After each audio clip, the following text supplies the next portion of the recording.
Joined now by the party's chairman, Paul Weston. Welcome to the Daily Politics. Thank you. When you founded Liberty GB, you made a video entitled "My name is Paul Weston and I'm a racist." Why are you a racist? Because this is what, if you talk about mass immigration or you talk about Islamic fundamentalism, you will be labelled a racist. But are you a racist?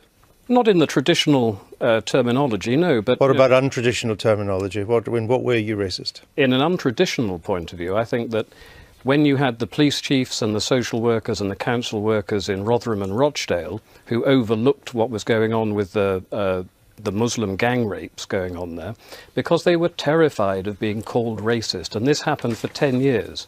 Now, maybe they're very proud of not being racist, but I think But I'm not asking about that. I'm asking you, do you regard yourself as a racist? No, I don't, no.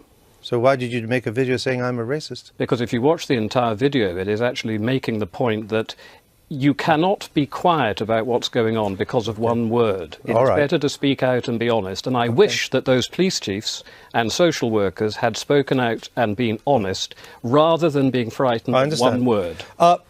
You may or you may not be a racist, but you're certainly an Islamophobe, aren't you? You've called Islam a thoroughly savage political and religious ideology. Not Islamism, Islam. All of the religion is savage. It is a backward, intolerant, undemocratic, savage political ideology. It is so much more than just a religion. It is a total social, economic, political way of life. And I think if you look around the world today and you see what is going on in these Islamic countries, condoned by Muhammad, condoned by the Quran, how can anybody, in all honesty, not say that this is a intolerant, So you are an Islamophobe?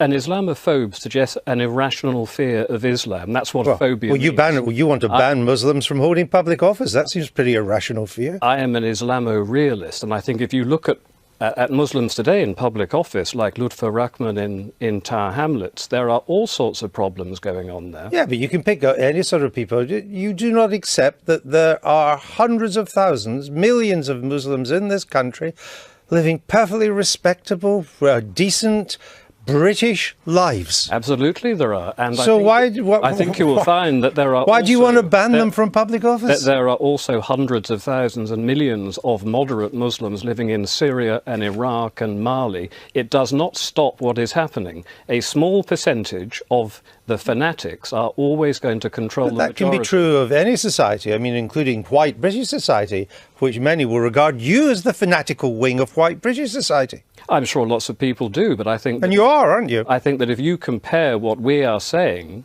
to what is going on in the Islamic countries and what has been going on here in terms of terrorism, there's absolutely no way you can possibly compare somebody adhering to the democratic process, voicing a genuine concern of a lot of people in this country, and be compared to the terrorists who are operating all around the world. Why should today. Muslims not hold public office in this country? British citizens born here, brought up in the Islam religion. Why does that make them unfit to hold public office? Because nearly all of them are activists. They are Islamic political activists, which is why they've got to the top. How do you know that? How do you know that? Well, for example, you look at Baroness Farsi. Now, Baroness Farsi... She's a politician by definition. They're all activists. You're an activist. No, but I mean, the fact is, your website is full of bile, isn't it? You describe these... She is not, Mr. Neil. She is not a conservative activist as such. You know, she has now stood down because she has a problem with Israel and Palestine. This is why we need lots of people have a problem with Israel and Palestine. But most mainstream politicians do not resign from their posts over it. All right. Paul Weston, thank you. We've run out of time.